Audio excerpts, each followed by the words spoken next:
بسم اللہ الرحمن الرحیم. جناب رانا عظیم صاحب، آپ کا شکریہ. آج آپ نے مجھے دعوت دی اپنی فنکشن پہ پی ایف یو جی کے. میں آج بات کروں گا ایک پاکستانی شہری کے ہوتے ہوئے کہ پارٹی کا چیئرمین ہوتے نہیں، پاکستان ایک شہری کی طرح. دیکھیں، میں ایوب خان کے دور میں بڑا ہوا. جب ہم اسکول میں تھے تو ایوب خان کا دور تھا، اور ہم نے کبھی جمہوریت نہیں دیکھی تھی. تو جب میں پہلی دفعہ کرکٹ کھیلنے گیا انگلینڈ، اور پھر میں ادھر پڑھائی کی، پھر میں نے کوئی 18 سال پروفیشنل کرکٹ کھیلی وہاں. تو میں نے پہلی دفعہ وہ جو سسٹم ہم نے اپنایا ہوا ہے، ویسٹ منسٹر ڈیموکریسی پاکستان میں جو ہم نے اپنایا ہوا ہے، وہ میں نے پہلی دفعہ جب 18 سال کی عمر میں گیا تو میں نے وہ سسٹم دیکھا، اور وہ میں نے سسٹم اندر سے دیکھا. یونیورسٹی میں بھی میں نے پولیٹکس پڑھی، اور جب میں نے وہ سسٹم کو اندر سے دیکھا اور سمجھا ان کا کہ کیوں ان کی پارلیمنٹری ڈیموکریسی کامیاب ہے، تو میں 2 نتیجوں پہ آیا. 2 وجہ ہیں، 2 بنیادی فاؤنڈیشنز جن کے اوپر ان کی جمہوریت کھڑی ہے اور ان کا ملک کھڑا ہے. Number 1، rule of law. جب برطانیہ کے اوپر پورا ہٹلر کا آنسلاٹ تھا تو چرچل کے پاس لوگ گئے کہ جی ہمارا ملک بچ جائے گا. اس نے بجائے جواب دینے کے لیے کہ ہماری فوج کتنی تکڑی ہے، اس نے کہا ہماری عدالتیں انصاف دے رہی ہیں. اگر ہماری عدالتیں انصاف دے رہی ہیں ہم کبھی تباہ نہیں ہو سکتے. اور دوسرا، ان کا جو مورل سٹینڈرڈز اور مورل ویلیوز ہیں، جو ان کے اخلاقیات ہے، وہ ایک بہت جو لیڈرشپ کی ایک بڑی معیار کی. سو یہ 2 چیزیں تھیں جو دونوں میں نے پاکستان کے اندر نہیں دیکھی. نہ یہ رول آف لا تھا، اور جو ہماری اشرافیہ کی جو اخلاقیات تھی اس کی بڑی نچلی سٹینڈرڈ تھی اور وہ گرتی گئی. یہ 2 چیزیں تھیں. اور تیسری چیز تھی فریڈم آف ایکسپریشن. یہ جو آج ہم ادھر کھڑے ہیں، ادھر ایک ہائیڈ پارک کارنر ہوتا ہے، ابھی بھی ہے، تو وہاں کوئی بھی سنڈے کو چلا جائے، وہ جو کھڑا ہوتا تھا وہ جا کے جو مرضی بولنا چاہتا تھا وہ بولتا تھا. لیکن اگر آپ پبلکلی کسی بھی انسان کو سلانڈر کریں، یعنی اس کے کردار کشی کریں، تو جتنے اسٹرکٹ قانون وہاں تھے، میں وہ ایک کیس لڑا ہوں انگلینڈ کا، وہ 3 ہفتے front page headline case تھا. 2 ان کے کھلاڑی این بوتھم اور ایلن ڈیم نے میرے اوپر کیس کیا، اور میں وہ عدالت کے اندر وہ کیس لڑا ہوں. اور میں آپ کو یہ بتا سکتا ہوں کہ ان کی اتنی اسٹرکٹ سٹینڈرڈز ہیں. آپ اگر کسی کی توہین کر دیں، سلانڈر کر دیں، تو جو پروٹیکشن ہے ایک انسان کو اپنی ڈگنیٹی کی، وہ کبھی بھی میں نے پاکستان میں نہیں دیکھی. سو پہلے میں آپ کو بیس کر دوں کہ جو میرا ایکسپیرئنس تھا جمہوریت کا، freedom of expression, rule of law, فلاحی ریاست، وہ میں نے ساری برطانیہ کے اندر دیکھی. اور میں اس عمر میں گیا تھا جب یہاں نہ کوئی ڈیموکریسی تھی، یہاں ڈکٹیٹرشپ تھی، اور جو مورل سٹینڈرڈز تھے، ابھی بھی انگریز جب یہاں سے گیا تھا تو کافی ہماری جو موریلٹی تھی وہ کافی اوپر تھی. وہ آہستہ آہستہ گرتی گئی. اور میں پھر جب پاکستان میں جو، اب میں آپ کا تجزیہ دیتا ہوں، آپ سب یہ کہہ رہے تھے پہلے کہ پاکستان میں مسئلہ کیا ہے، اور بیسکلی آپ نے سب نے ایک ہی بات کی، اصل میں رول آف لا نہیں ہے. جو طاقتور ہے وہ قانون سے اوپر ہے. اسی لیے میں نے جب اپنی پولیٹکس شروع کی تو اس کا نام رکھا تحریک انصاف، کہ انصاف کا مطلب یہ ہوتا ہے کہ قانون کے سامنے سب ایک برابر ہوتے ہیں. یہ ہے انصاف. سمپل یہ ہے. حضرت علی کا قول ہے کہ کفر کا نظام چل جائے گا لیکن نا انصافی اور ظلم کا نظام نہیں چل سکتا. بیسکلی جو ابن خلدون نے آج سے پتہ نہیں 700-800 سال پہلے بات کہی تھی اس نے کہا کہ میرا جو تجزیہ ہے قرآن کا کہ اللہ نے انسان کو زمین پہ بھیجا ہی ایک وجہ سے ہے کہ میری زمین پہ انصاف قائم کرو. سو بیسکلی ایک معاشرہ جو ہوتا ہے وہ سویلائز معاشرہ ہوتا ہی انصاف پہ ہے, اور رول آف لاء کا مطلب یہ ہوتا ہے کہ قانون کے نیچے سب ایک برابر. اور پھر میں نے پہلے ویسٹرن سسٹم سارا اسٹڈی کیا, اور پھر میں نے اپنی اسلام کی تاریخ اسٹڈی کی. میں جو مدینہ کی ریاست کی بات کرتا ہوں, آپ کو حیرت ہوگی کہ جو آج ویسٹرن ڈیموکریسیز جن پرنسپلز پہ کھڑی ہیں وہ ساری مدینہ کی ریاست کی پرنسپلز ہیں. رول آف لاء, سب سے پہلی چیز کہ نبی صلی اللہ علیہ وسلم نے کہا میری بیٹی بھی اگر جرم کرے گی اس کو سزا ملے گی, کوئی قانون سے اوپر نہیں ہے. اور جو سب سے امپورٹنٹ بات کہی میں, اور یہ پھر میرا 70 سال کی عمر کا ہو گیا ہوں, ساری دنیا میں جو میں نے دیکھا ہے ایک ڈفرنس ہے خوشحال معاشروں میں اور وہ جدھر غربت ہے, ایک ہی ڈفرنس ہے, رول آف لاء. جس معاشرے کے اندر قانون ہوتا ہے, انصاف ہوتا ہے, وہ ہمیشہ خوشحال ہوتا ہے. اور نبی صلی اللہ علیہ وسلم نے تب 1500 سال پہلے کہہ دیا تھا کہ تمہارے سے پہلے بڑی قومیں تباہ ہوئیں جدھر کمزور کے لیے ایک کمزور چوری کرے تو جیل میں, طاقتور چوری کرے تو NRO مل جائے. یہ تب وہ کلیئر تھا کہ جب آپ طاقتور ڈاکو کو نہیں پکڑ سکتا, جو بھی معاشرہ وہ تباہ ہو جاتا ہے. آپ ساری ڈیولپنگ ورلڈ دیکھ لیں, ساری ڈیولپنگ ورلڈ دیکھ لیں, ایک ہی مسئلہ ہے وہاں, طاقتور سے چوری کر کے سارے پیسے بھجوا دیتا ہے ویسٹرن اکاؤنٹس میں. ایک fact I panel United nations کے سیکرٹری جنرل نے ایک پینل آف اکانومسٹ بٹھائی جس نے صرف اس کا کام تھا کہ آپ یہ بتائیں کہ کیسے امیر ملک امیر ہوتے جا رہے ہیں, غریب ملک غریب ہوتے جا رہے ہیں. اس پینل نے 1 سال کے بعد رپورٹ دی, انہوں نے کہا 1.7 ٹریلین ڈالرز 1700 ارب روپیہ غریب ملکوں سے ہر سال چوری ہو کے امیر ملکوں میں اور آف شور اکاؤنٹس میں جاتا ہے. ساری جو غریب ملک ہیں ادھر ساری جگہ جو ان کے صاحب اقتدار ہیں, جو اشرافیہ ہے, وہ پیسہ چوری کر کے باہر بھیج دیتی ہے. وہ ڈفرنس بڑھتا جا رہا ہے. اور وہ کیوں ہیں؟ کیونکہ ان کے اندر وہ ابیلٹی نہیں ہے, ان کے اندر قانون نہیں ہے طاقتور کو لانا قانون کے نیچے. اس لیے میں نے اپنی پارٹی بنائی تھی آج سے 26 سال پہلے, اور تب سے میری سٹرگل ایک ہی ہے. سٹرگل یہ ہے کہ یہ جو 2 خاندان اس ملک کے اوپر 32 سال ہو گئے ہیں, اب انہوں نے 32 سال باریاں لی ہیں, یہ جو اوپر بیٹھے ہوئے ہیں, یہ جب تک آپ ان کو قانون کے نیچے نہیں لے کے آئیں گے, یہ کرپشن تو سمٹمز ہے نا, ایک بیماری ہے رول آف لاء نہ ہونے کی, سمٹمز یہ ہے کہ وہ کرپشن ہے. یہ تب سے سٹرگل تھی, شروع ہوئی 26 سال پہلے. پاکستان میں کیوں نہیں رول آف لاء آیا؟ ملٹری ڈکٹیٹرز نے 64 سال میں آدھا ملٹری نے حکومت کی ہے, آدھا کی ہے ان 2 خاندانوں نے. کیوں نہیں دونوں کے دور میں رول آف لاء آیا؟ ملٹری جب ایک ڈکٹیٹر ملک کو سنبھالتا ہے, ٹیک اوور کرتا ہے, تو وہ by definition rule of law کو ختم کر دیتا ہے, وہ اپنے آپ کو قانون کے اوپر لے آتا ہے. اور وہ پھر جب ڈکٹیٹر اپنے آپ کو ڈیموکریٹ بنانے کی کوشش کرتا ہے, وہ سارے اداروں کی دھجیاں اڑا دیتا ہے. تینوں ڈکٹیٹرز نے یہ کیا, ساروں نے اپنے آپ کو جمہوری بنایا, بائی ڈیفینیشن انہوں نے اداروں کو کمزور کر کے رکھ دیا, اپنے آپ کو قانون کے اوپر رکھ دیا. اور پھر جب ایک ڈکٹیٹر اپنے آپ کو ڈیموکریٹ بناتا ہے تو اس کے لیے امپورٹنٹ ہوتا ہے میڈیا کو کنٹرول کرے, کیونکہ میڈیا تنقید کرے گا. جب وہ قانون توڑے گا یا قانون سے اوپر ہوگا تو میڈیا اس کی تنقید کرے گا, تو اس کی مجبوری بن جاتی ہے اس کو کنٹرول کرنے کی. جنرل مشرف نے شروع میں, کیونکہ لوگ ان 2 پارٹیز کے 11 سالوں میں تنگ تھے, اور ہمیں پتہ ہے کہ جب جنرل مشرف نے ٹیک اوور کیا تو یہاں بڑی خوشیاں بنی, کیونکہ 2 دفعہ وہ دونوں گورنمنٹس کرپشن پہ نکالی گئی اور کرپشن کر رہی تھی. جب جنرل مشرف نے ٹیک اوور کیا تو وہ پاپولر تھا, کیونکہ اس میں خوشحالی بھی آنی شروع ہوگی. وہ اور بات ہے کہ وار آن ٹیرر میں شرکت کی جس نے تباہی مچائی.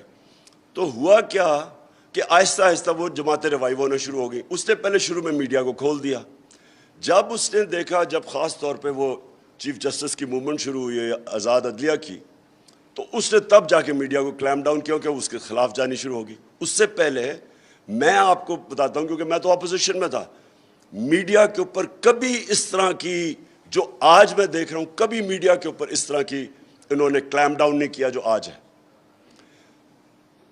اب یہ دو پارٹیز آئیں, دو خاندان, ان کی کیا مجبوری ہے؟ دونوں کرپشن پہ پکڑے شروع کر دی انہوں نے کرپشن.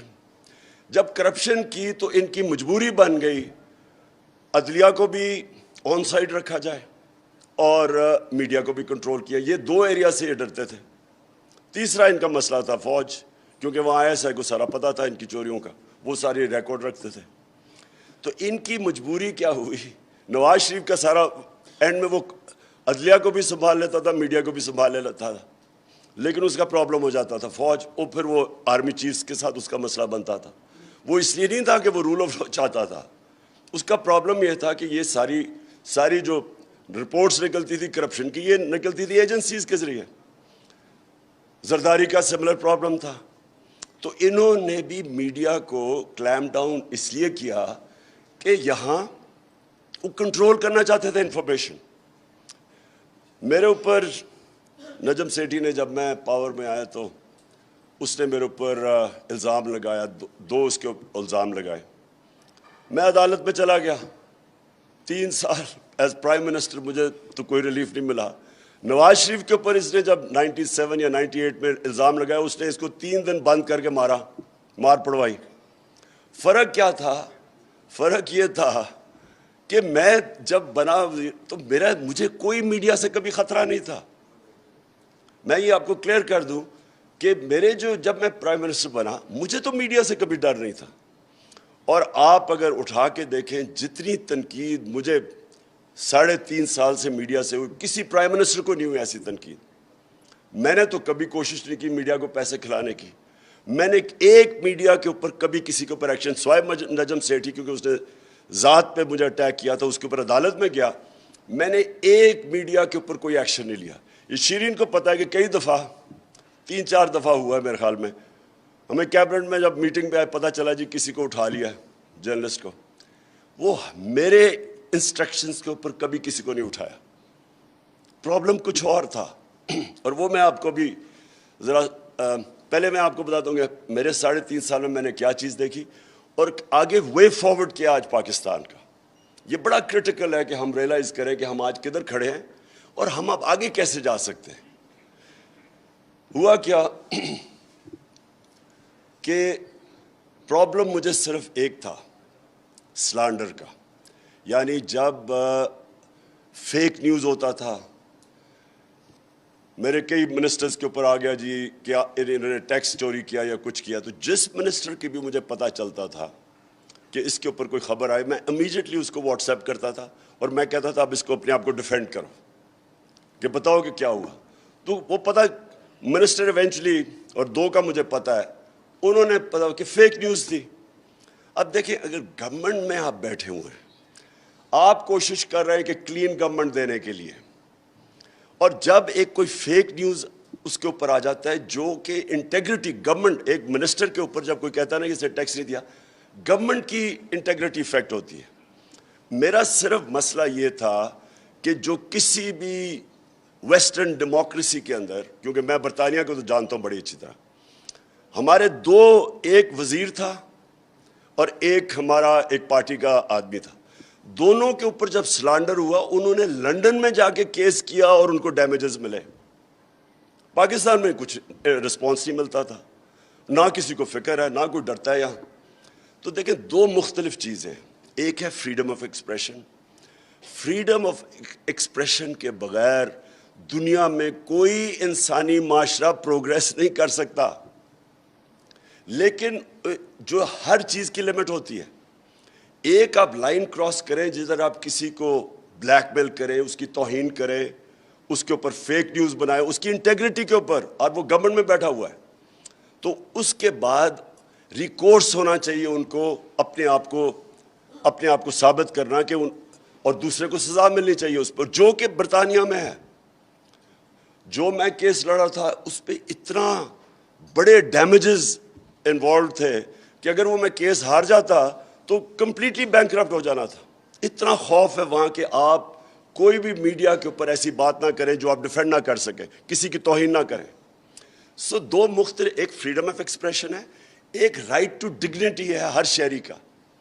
تو میرا صرف جو بھی یہ پیکا کے اوپر جب مجھے بات چیت ہو رہی تھی, کیونکہ ایک اور ایلیمنٹ آ چکا ہے اب, اور وہ ہے social media.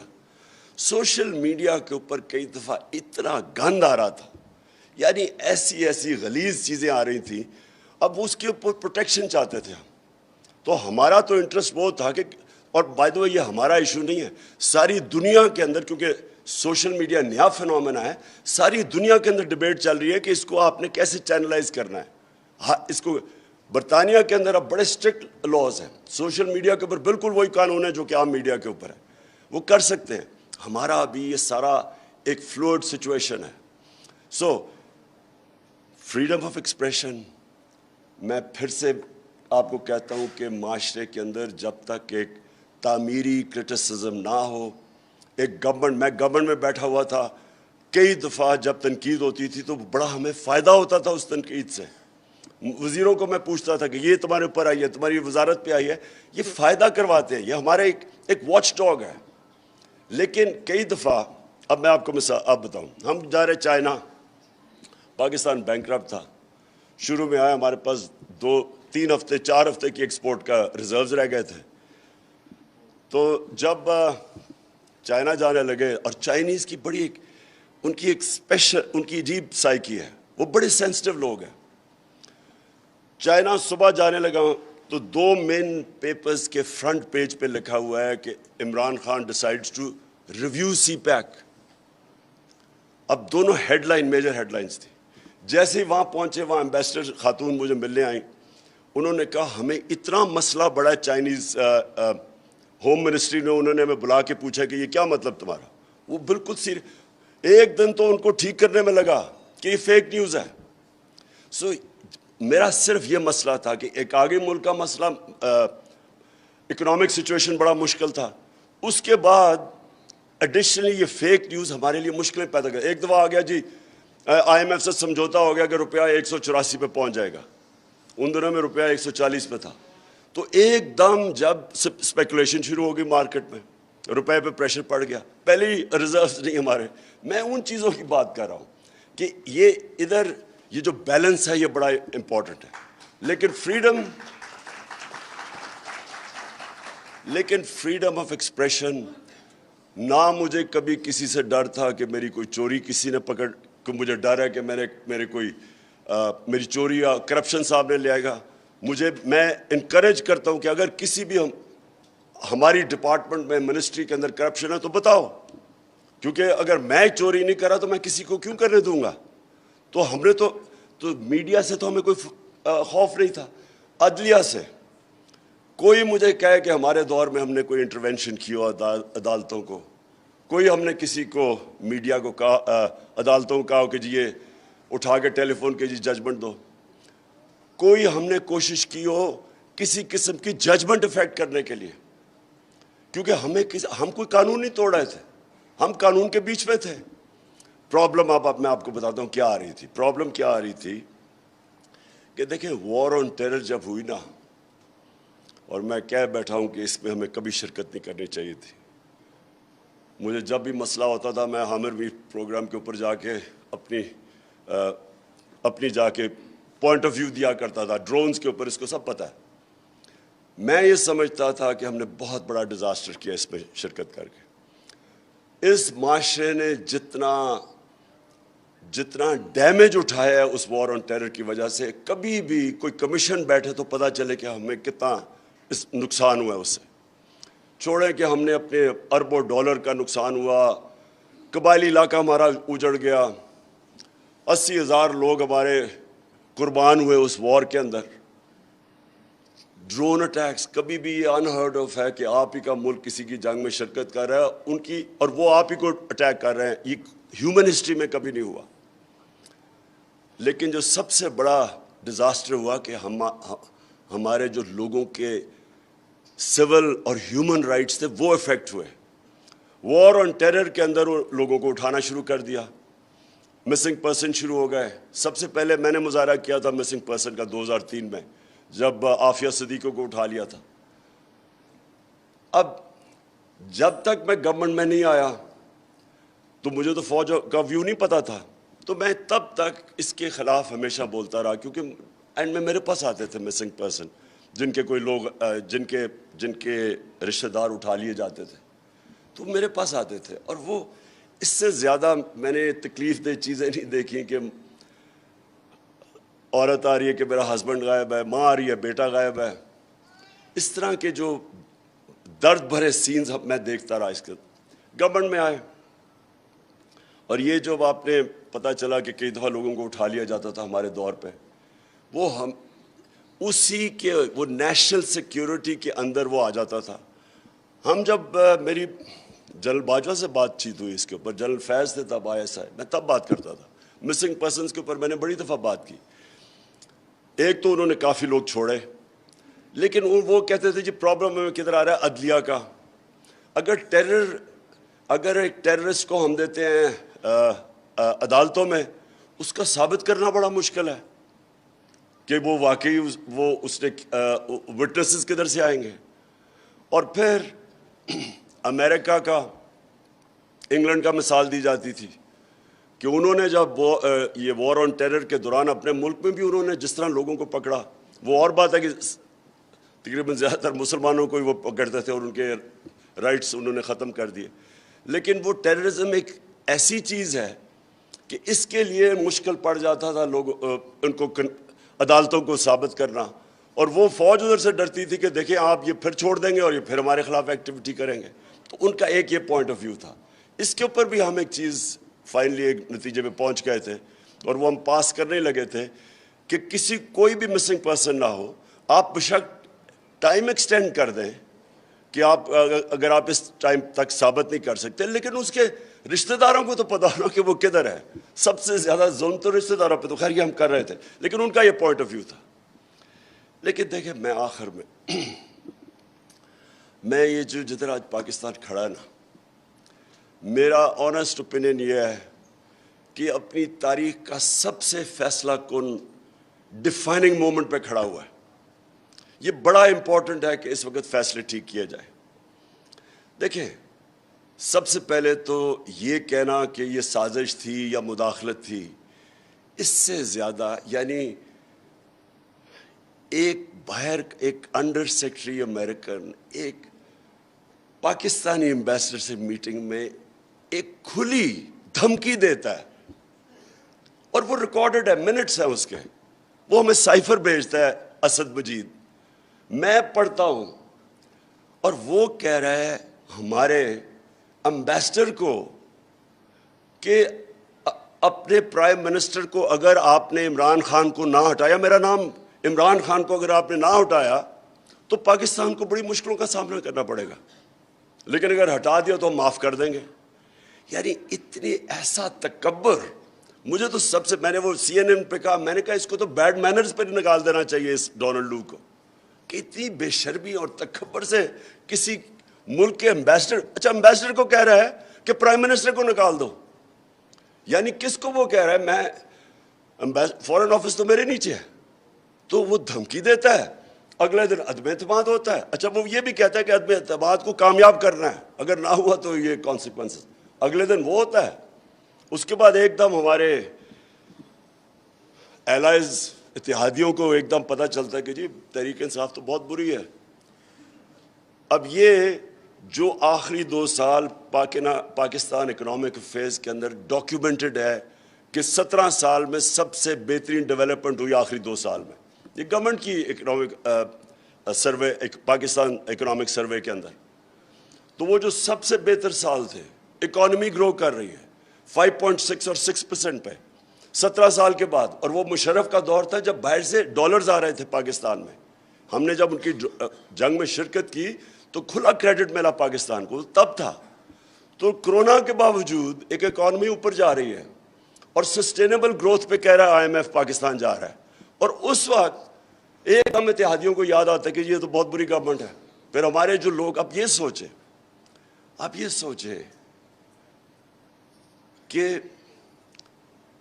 American embassy in لوگوں کو بلا رہی ہے جو ہمارے بیک بینچرز تھے, ان کو پتا تھا خوش نہیں ہے, پروونشل اسمبلی میں بلا رہی ہے. عاطف خان کو بلا لیا کہ اچھا جی آپ کی سنا ہے اس سے تعلقات اچھے نہیں محمود خان سے, تو عدم اعتماد کا کیا ایشو, ہم اگر کریں تو کیا ہوگا. کون سی دنیا میں ایمبیسی اس طرح کرتی ہے؟ اور یہ 3-4 مہینے پہلے عدم اعتماد سے یہ شروع ہو گئے تھے کرنا. بار بار مل رہے ہیں ہمیں, ساری رپورٹ آ رہی ہے, ساری اپوزیشن کے ممبرز کو مل رہے ہیں, سب کو پتہ چل گیا 2 مہینے پہلے کہ جی آنے والا ہے. اور جو امریکن ایمبیسی کو مل رہا تھا سب جی امریکن نے فیصلہ کر لیا. میرا سب سے بڑا پوائنٹ یہ کہ دیکھیں یہ پاکستان کی فیوچر کے لیے اگر اس کے اوپر تحقیقات ہی نہیں ہوگی, اور مجھے کہا جی کہ آپ نے ان کے اوپر انکوائری نہیں کی, ہم نے تو ایک دم کیبنٹ پہ رکھا, کیبنٹ نے کمیشن بنائی انویسٹیگیشن کی, ہم نے نیشنل سیکورٹی کونسل میں رکھا, پارلیمنٹ کی نیشنل سیکورٹی کونسل میں رکھا, پھر پریزیڈنٹ نے بھیجا سی جے کو وہ سائفر کے یہ اس کے اوپر انویسٹیگیشن ہونی چاہیے, اسپیکر بھیجتا ہے چیف جسٹس کو کہ جی اس کے اوپر انویسٹیگیشن ہونی چاہیے. اور ہم کیا کرتے ہیں, اپنی جو کمیشن تھی وہ ہماری گورنمنٹ چلے گئی, انہوں نے جو آئے تھے انہوں نے تو نہیں انویسٹیگیٹ کرنا تھا, وہ تو بینیفیشریز تھے اس کے. تو اس سٹیج کے اوپر یہ ایک نیشنل ایشو ہے, اس کو پوری کوشش کی دبانے کی, سائفر کو پوری کوشش کی کہ یہ کسی کو پتہ نہ چلے, اس کا ہر کوشش کی اس کو دبانے کی. یہ بھی کہا گیا جی سائفر تو ایسے آتے رہتے ہیں. ایسے سائفر کہیں بھی دنیا میں کسی بنانا ریپبلک کو بھی نہیں آتے. کسی فورن آفس سے پوچھے کہ کیا اس طرح کی کوئی لینگویج استعمال کرتا ہے, اور میں فل مارکس اسد مجید کو دیتا ہوں, امبیسڈر کو. اس نے سائفر کے اینڈ میں لکھا کہ امریکہ کو ڈیمارش کرنا چاہیے آپ کو, جو انہوں نے لینگویج انہوں نے استعمال کیا کہ اپنے پرائم منسٹر کو ہٹاؤ. اور اس کے بعد جب پرائم منسٹر ہٹتا ہے, دیکھیں یہ امپورٹنٹ اس لیے ہے کہ کیا پاکستان دنیا کی 5ویں آبادی میں بڑا ملک, کیا اس کا ایک الیکٹڈ پرائم منسٹر کو اس طرح ریموو کریں گے؟ میں اگلا سوال پوچھتا ہوں کہ آگے کوئی آ کے کھڑا ہوگا؟ کوئی بھی آگے آ کے پرائم منسٹر کو دھمکی ملے گی؟ کیونکہ یاد رکھیں مشرف اپنی کتاب میں لکھتا ہے کہ مجھے رچرڈ آرمیٹیج نے کہا کہ we will bomb you into stone age. ایک ریزن دیتا ہے کہ ہم ان کی جنگ میں اس طرح گئے ہیں. تو کون کھڑا ہوگا؟ کبھی کسی نے سیس کیا کہ اس دھمکی پہ, اور جب ہم کی جنگ میں شرکت کی, کبھی کوئی کمیشن بیٹھی ہے پتہ چلا ہے کہ پاکستان کو کتنا نقصان ہوا ہے؟ تو اور اس سائفر میں وہ لکھتا ہے کہ عمران خان نے جو رشیا کا دورہ کیا ہے یہ اپنے طور پہ کیا ہے. مطلب یہ کہ اس فورن آفس نے سارے اکیلے خود فیصلہ کیا, اور اس نے جو رشین جو وزٹ تھی اس کو موڈ پوائنٹ بنا لیا. پوائنٹ یہ ہے کہ اس کے اوپر اگر سپریم کورٹ انکوائری نہیں کرتا, الٹا دھمکی دیتے ہیں کہ آرٹیکل 6 لگ جانا ہے عمران خان کے اوپر, چھوڑے کہ عمران خان کون ہے. یہ پاکستان کی توہین ہے اس ملک کی. جو اس وقت سچویشن ہے, جو اب میں اپنی فائنل بات کرتا ہوں کہ ہونا کیا چاہیے. دیکھیں پاکستان کے اندر ایک بیلنس ہونا چاہیے. ہمارے اندر بیلنس آیا ہی نہیں. جب ملٹری جاتی تھی, جو ہماری سویلین حکومت آتی تھی, سویلین حکومت کرتی کیا تھی کہ وہ پوری اجازت دے دیتی تھی ملٹری کو کہ اچھا آپ کی یہ ڈومین ہے, آپ جو مرضی کریں, کیونکہ وہ کمزور ہوتے تھے. اور دوسرا کیونکہ ان کی ڈیموکریسی ڈیپینڈ کرتی ہے مورل اسٹرینتھ کے اوپر, not physical strength. Physical strength فوج کے پاس ہوتی ہے. جب آپ کرپشن کرتے ہیں, آپ کے اوپر کیسز ہوتے ہیں, اور آپ فکر ہوتی ہے, تو آپ پھر اور سپیس دیتے جاتے ہیں. یہ جو بیلنس ہے یہ ابھی تک آیا نہیں, اور اس کی وجہ سے آج ایک یہ سچویشن ڈیولپ ہو گیا ہے کہ جو اسٹیبلشمنٹ ہے وہ ریئلائز نہیں کر رہی کہ وہ جو اب حرکتیں کر رہی ہے, جو ابھی بات انہوں نے بالکل ٹھیک کی کہ ہم اپنی فوج کو, رانا عظیم نے ٹھیک کہا کہ فوج کو کبھی کمزور نہیں ہم افورڈ کر سکتے. ہمارے ارد گرد سارے مسلمان دنیا کی آپ کے سامنے اگزامپلز ہیں. ساری آپ سیریا لے لیں, یمن, سیریا, صومالیہ, افغانستان, ایک لے کر سب کا جو حال ہوا ہے, جب کیونکہ وہ ڈیفینڈ نہیں اپنے آپ کو کر سکتے. پاکستان کے پاس بہت بڑا ایسٹ ہے طاقتور فوج. اس کو ہمیں بچانا ہے, کیونکہ اگر پبلک کے اندر اور فوج کے اندر فاصلے بڑھتے رہے جو بڑھ رہے ہیں تو اس سے ایونچولی فوج کو نقصان ہے اور پاکستان کو نقصان ہے.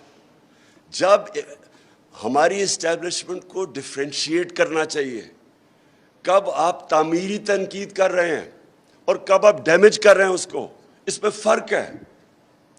جب آپ ان کو یہ کہتے ہیں کہ آپ جب ایک اسٹیبلشمنٹ کے فٹ پرنٹ اس طرح آ جاتا ہے کہ صحافیوں کو پکڑ پکڑ کے آپ یہ کر رہے ہیں, اور جو تھوڑی سی بھی آپ سمجھیں کہ تنقید ہوئی ہے فوج کی تو آپ نے ایکشن لے لیا, یہ نقصان دہ رہا ہے ہماری فوج کو, اس سے فائدہ نہیں ہو رہا, انفارمیشن رک نہیں سکتا.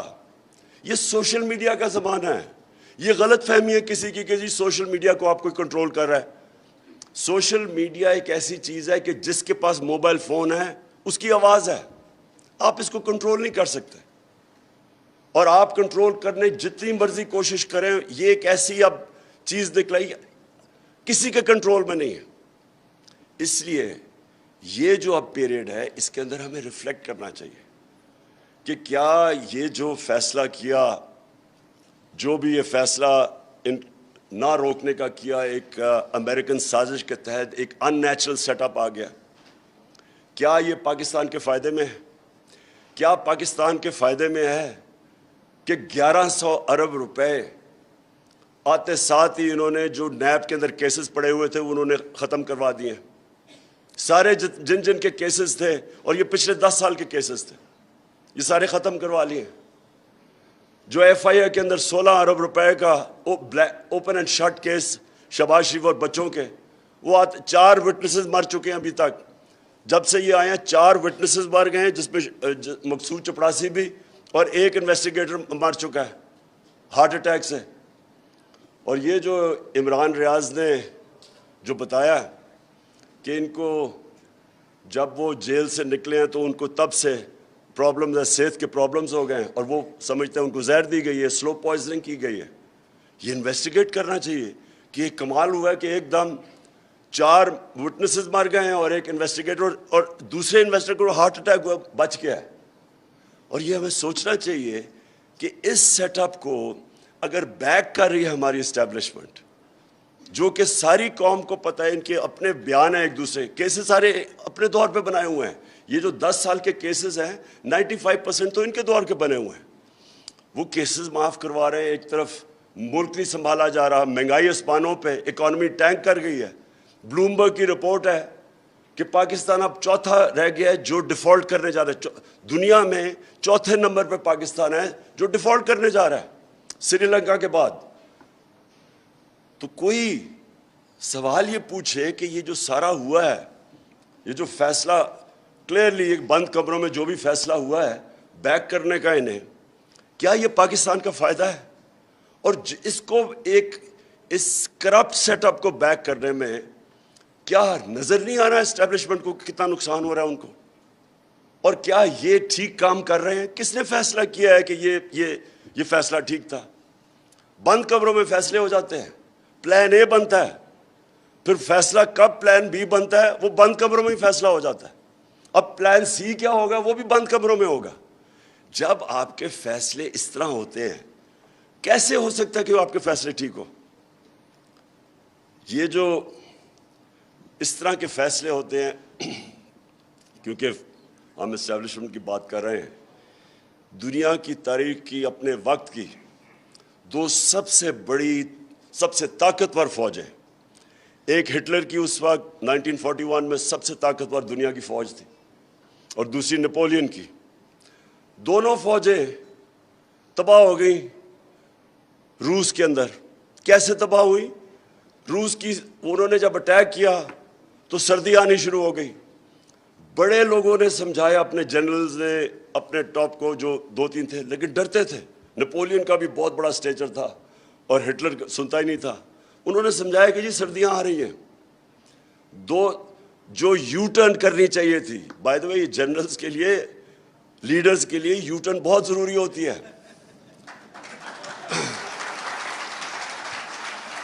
کیونکہ کوئی بھی لیڈر اپنے آپ کو عقل کل نہیں سمجھنا چاہیے, غلطیاں ہوتی ہیں لیڈر سے. بہتر یہ ہوتا ہے کہ غلطی پہچان کے, تو وہ کہتے ہیں نا when you are in a hole stop digging. آپ کو پتا ہونا چاہیے کہ یہ اب میرے سے غلطی ہو گئی ہے تو اب واپس آ جائیں. دونوں دنیا کی اس وقت کی سب سے طاقتور فوج سردیوں میں تباہ ہو گئی, روس کی سردیوں میں. آج بھی ایک ہی راستہ ہے.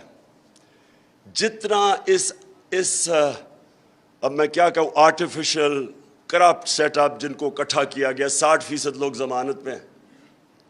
میں جو 2 باتیں کہی تھی انگلینڈ کے اندر, 2 چیزیں, ایک رول آف لا تھا اور ایک ان کی اخلاقیات تھی. آپ صرف ایک چیز سوچ لیں, بورس جانسن بھاری اکثریت سے جیتتا ہے, وہ اس کی اپنی پارٹی نکال دیتی ہے. کس چیز پہ؟ پاکستان میں یہ خبر بھی نہیں بننی تھی, یا خبروں میں بھی نہیں آنا تھا کہ جناب وہ کورونا کے دور, وہ نے جب 10 ڈاؤننگ اسٹریٹ میں انہوں نے جب کام ختم کیا تو وہ سارے گیدر ہو گئے ڈرنکس کے لیے. یہ خبر بھی نہیں بننی تھی. اس کے اوپر اچھا اس نے کیونکہ کور اپ کیا, جھوٹ بولا, اس کو فارغ کر دیا. کلنٹن اور بیوی اگر کہہ رہی ہے کہ جی مجھے مونیکا لیونسکی کا فرق نہیں پڑتا, اس کو انہوں نے امپیچمنٹ کر دی اس کی. رچرڈ نکسن, وہ ایک سب کے فون ٹیپ ہیں یہاں, میرے بھی آپ نے دیکھا ہوگا, میرا پرائم منسٹر کے بھی فون ٹیپ ہیں. اس فون ٹیپنگ کے اوپر اس کو امپیچمنٹ کی, اس نے ریزائن کیا. ان کی صرف مورل سٹینڈرڈز دیکھیں, ڈیموکریسیز چلتی ہیں مورل اتھارٹی پہ. اب یہ مجھے یہ بتائیں کہ جو ایک انڈر ٹرائل باپ بیٹا, ایک چیف منسٹر بن گئے, ایک پرائم منسٹر بن گئے, انڈر ٹرائل ہیں, 16 ارب روپے, وہ مجھے کیس پتا ہے, اوپن شٹ کیس ہے, نوکروں کے نام پہ 16 ارب روپیہ آ گیا. اس پہ کوئی اور ہوتا تو ابھی تک 1.5 سال جیل میں ہوتا. ان کو آپ ملک کا پرائم منسٹر بنا رہے ہیں اور چیف منسٹر, 60% کیبنٹ ضمانت پہ ہے. جب ایک ملک کی قیادت, اس کی جب موریلٹی, ان کی مورل سٹینڈرڈز ادھر پہنچ گئے کہ آپ نے ان لوگوں کو اوپر بٹھا دیا ہے, مجھے یہ بتائیں جیل میں لوگ کیا کر رہے ہیں پھر؟ اب کس منہ سے غریب لوگوں کو جیلوں میں ڈالا ہوا ہے؟ اوپر سے آ کے انہوں نے آتے ساتھ NRO2 لے لیا. دیکھیں یہ سیٹ اپ جتنی دیر چلے گا ملک کمزور ہوگا, ڈی سٹیبلائز ہوگا. اور اس وقت اکنامک جو سٹیبلٹی ہے وہ ڈپینڈ کرتی ہے پولیٹیکل سٹیبلٹی پہ. یہ سیٹ اپ کبھی چل ہی نہیں سکتا جن لوگوں کو انہوں نے اکٹھا کیا ہوا ہے. تقریریں سنیے اسمبلی میں ابھی بجٹ کے دوران, وہ جو ہمارے ساتھ تھے وہ جا کے کیا باتیں کر رہے تھے.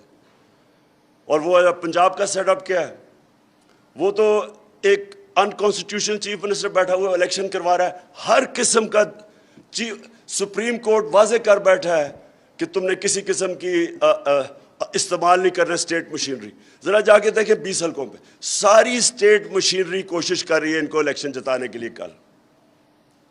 تو اگر اس سیٹ اپ کو اس طرح زیادہ آگے جا کے انلیگل کام کر کے اس سیٹ اپ کو اوپر رکھنا ہے, اکاؤنٹیبلٹی ختم کر کے, کس کو نقصان ہو رہا ہے؟ سارا ایونچولی سارا قوم دیکھ رہی ہے اسٹیبلشمنٹ کی, پاور ان کے پاس ہے, ساری قوم ادھر دیکھ رہی ہے. اپنی اسٹیبلشمنٹ, اپنی فوج کو بچانے کے لیے تعمیری تنقید ضروری ہے. ہمارے جو جرنلسٹ ہیں ان کو موقع دیا جائے تعمیری تنقید کرنے کی, کورس کریکشن کے لیے. غلطیاں سب سے ہو جاتی ہیں, سب غلطیاں کر دیتے, کوئی عقل کل نہیں ہے. لیکن ایک جو تنقید ہوتی ہے وہ ایک جو بھی پاور میں ہوتا ہے اس کے لیے سارا وقت موقع مل رہا ہوتا ہے اس سے ڈفرینٹ اوپینین سن کے کہ میں کدھر ٹھیک جا رہا ہوں کدھر غلط. ایک اس جو بھی اوپر ڈیسیژن میکر ہے اس میں ایبلٹی ہونی چاہیے کہ یہ تنقید خود ہی فیصلہ کرے کہ یہ تنقید تعمیری ہے اور یہ تنقید کے پیچھے ایجنڈا ہے, وہ فیصلہ کرے. لیکن تنقید کو بند کرنا یہ تو اپنے آپ کو ایک فولز پیراڈائز میں رکھنا ہے, اور یہ نقصان سب کو ہو رہا ہے, ساری قوم کو ہو رہا ہے. جتنی دیر تک یہ انسٹیبلٹی چلتی رہے گی اتنی دیر تک اکانومی ہماری نیچے جاتی رہے گی. اور اکانومی اگر 4 نمبر پہ پاکستان ہے ڈیفالٹ کرنے والا, تو خود سوچ لیں کہ پاکستان کی آج کیا پوزیشن ہے. اور میں آج پھر سے کہتا ہوں کہ صرف ایک راستہ ہے, اور وہ راستہ ہے فری اینڈ فیئر الیکشنز. صاف اور شفاف الیکشنز کے علاوہ جدھر آج ہم پہنچ گئے ہیں، پاکستان کے پاس اور کوئی دوسرا راستہ نہیں ہے. جو بھی راستہ اختیار کریں گے اس میں مسئلے ہی مسئلے ہیں، اور ایک فیلئر کو ری انفورس کرتے جائیں گے. اس سے اور زیادہ فاصلے بڑھتے جائیں گے قوم میں اور اسٹیبلشمنٹ میں. اور ہماری سب کی کوشش ہونی چاہیے کہ یہ ملک، ہمارے ملک میں ایک طاقتور فوج اس ملک کی ضرورت ہے. اور ہمارے ملک کے اندر یہ بھی ہمیں سمجھنا چاہیے کہ اس ملک کے اندر صرف ایک راستہ ہے. کوئی مارشل لاء وغیرہ کا ٹائم نکل چکا ہے. صرف ایک ہے کہ ہم اپنی جمہوریت کو اسٹرینگتھن کریں. اور جمہوریت کو اسٹرینگتھن کرنے کے لیے جو میڈیا ہے، میڈیا کو آزاد کرنا، اور پھر قانون کے تحت لمٹس رکھیں کہ سلانڈر نہ کرے. یعنی جو ساری، میں کوئی نئی چیز نہیں کہہ رہا، صرف جو قانون بنے ہوئے ہیں برطانیہ میں، کیونکہ وہیں سے ہم نے ڈیموکریسی لیا، ان کے قانون لے آئیں. جو وہاں قانون ہے وہ یہاں لے آئیں کہ سلانڈر کا کیا قانون ہے، اور پھر ان کو امپلیمنٹ کریں. اس وقت پرابلم کیا ہے کہ ہمارے پاس اگر قانون ہیں بھی وہ امپلیمنٹ ہی نہیں ہوتے، اس لیے کسی کو فکر ہی نہیں ہے، جو مرضی جس کے متعلق کہہ دے. اور خاص طور پہ سوشل میڈیا کو ریگولیٹ کرنا بڑا ضروری ہے. اس میں ایسا گند آ رہا ہے کہ وہ ہمارے معاشرے کو بڑا نقصان پہنچے گا. تو وہ معاشرے کو بچانے کے لیے ریگولیٹ کرنا سوشل میڈیا کو بہت ضروری ہے. میں پھر سے رانا عظیم آپ کا شکریہ ادا کرتا ہوں. میں سارے جو ہمارے آنریبل سپیکرز آئے، میں ساروں نے بڑی وہ باتیں کی جو ہم سب اگری کرتے ہیں کہ فریڈم آف ایکسپریشن کے بعد بغیر کوئی بھی معاشرہ ترقی نہیں کر سکتا. شکریہ جی.